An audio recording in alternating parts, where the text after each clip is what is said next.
PDIP yang mengakar dan tidak pernah terkalahkan di Jawa Tengah. Tapi dalam pilkada ini kan juga ada saingan yang cukup berat, Pak Sudirman Said. Menurut Pak Ganjar, apa kelebihan Pak Ganjar sebagai gubernur yang petahana yang sekarang dipilih, mencalonkan lagi? Kalau saya suruh menilai kelebihan saya sendiri, kayaknya analisis amat ini saya. Kalau nanti ada penantang, ada challenger, dan saya lihat-lihat kalau dari beberapa hari ini Pak Sudirman Said nampaknya yang akan datang ke Jawa Tengah, saya kira biar melihat saja mana kelebihan dan mana kekurangan, agar kemudian orang bisa menilai mana yang lebih, mana yang kurang. Tapi maaf, tentu saya agak konyol juga kalau bicara lebih melebihkan begitu. Kalau kita bicara peta politik, tentu sudah banyak yang tahu bahwa Jawa Tengah sebagai kandang banteng itu peta politik dengan penduduknya yang cukup beragam, susunan suara hasil pemilu. Nomor 1 PDI Perjuangan, ada kemudian PKB di sana, ada Gerindra, ada Golkar, ya. Komposisi-komposisi itu yang ada. Dan tentu saja selebihnya saya petahana. Nah, kalau kita ramu semuanya ini dan kita siap untuk running pemilihan gubernur berikutnya, tentu dari saya pasti ada poin-poin yang bisa diberikan, dikomunikasikan kepada masyarakat, dan yang lain tentu akan melihat apa-apa yang kurang untuk melengkapi. Dan saya kira dua rumus ini dua rumus yang biasa saja untuk kemudian ditampilkan nanti di depan publik dalam sebuah perdebatan atau kampanye, sehingga orang akan bisa melihat mana yang lebih atau mana yang kurang. Selebihnya lagi, masyarakat akan menilai dari banyak kacamata, banyak sisi, untuk dia seberapa bisa jatuh cinta kepada kandidat, sehingga nanti dia akan memilah mana-mana isu yang dia cocok atau tidak cocok, sehingga mereka akan memilih. Sebenarnya apa yang ada itu. Kalau bicara kelebihannya, mungkin kelebihan saya petahana, sehingga akan lebih banyak kami bisa ceritakan kepada publik apa yang sudah dikerjakan, apa yang belum, mana yang sudah tercapai, mana yang belum, dan seterusnya. Gambaran besarnya Pak Karni kira-kira seperti itu. Baik, Pak Gubernur, dalam pengamatan media ada dua hal yang Pak Gubernur perlu jelaskan sebelum pilkada dimulai. Pertama, ada isu pabrik semen yang izin dari Pak Gubernur yang katanya merugikan masyarakat. Kedua, tentu saja yang paling terkenal dan sudah diulang berkali-kali, tapi nggak ada salahnya ditegaskan kembali soal IKTP yang namanya Pak Ganjar disebut-sebut. Silakan Pak Gubernur. Iya, pasti dua isu itu kan digoreng dan pasti sudah digoreng. Kalau cerita semen Rembang, saya sekarang lagi ada di Rembang, dan kemudian semua proses sudah diikuti. Bahkan terakhir orang semua meminta adanya tunggu, harus ada KLHS yang mesti beres. Hari ini kita serahkan semuanya, hari ini belum beroperasi, dan hasil KLHS-nya kita tunggu.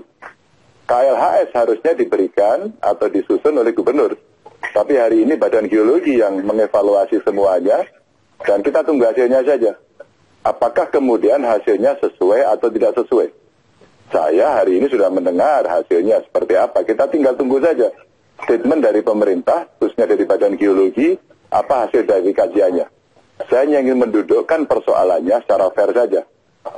Kalau kemudian ILC bisa datang kepada lokasi, siapa yang dirugikan akan bisa ditunjukkan kepada masyarakat.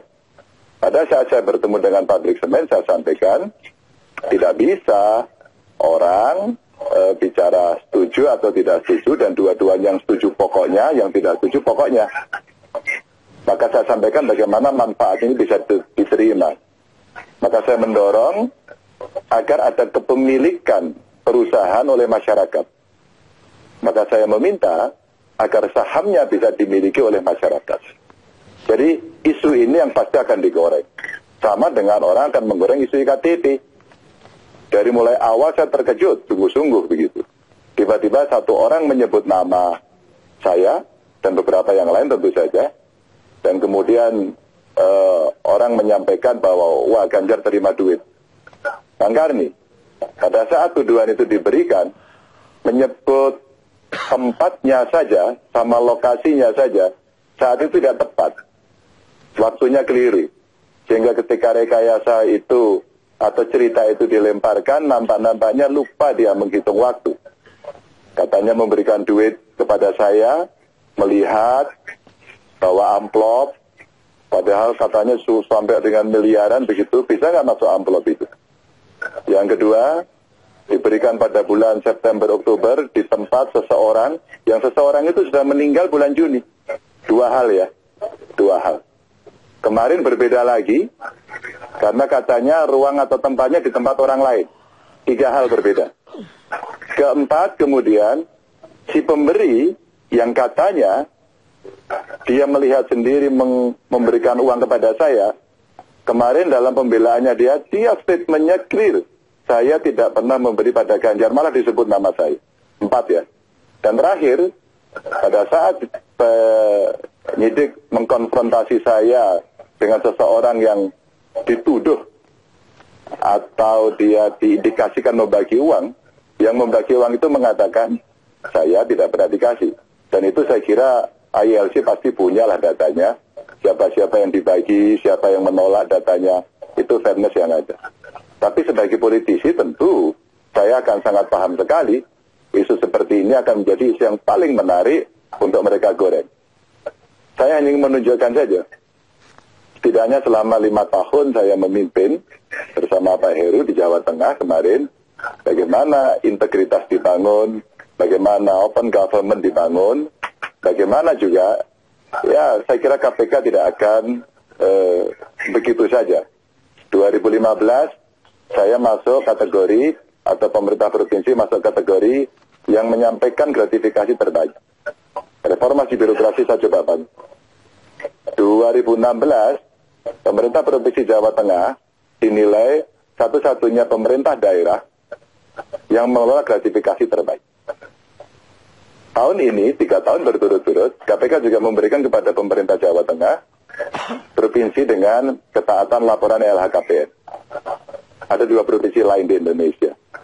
3 tahun ini sebenarnya untuk menunjukkan integritas kita masing-masing, apakah sebenarnya ada kelakuan yang nyolongan begitu, kelakuan yang koruptif begitu ya, yang kemudian bisa ditunjukkan. Tapi semua isu kan bisa digoreng. Hoax harus bisa dibuktikan.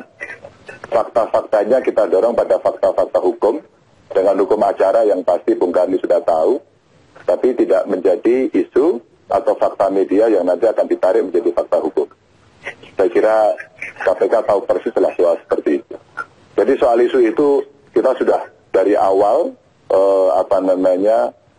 mengindikasikan bahwa ini akan ramai untuk dibicarakan. Tapi ketika kita tidak korupsi, jangan pernah takut untuk membicarakan atau melawan korupsi itu.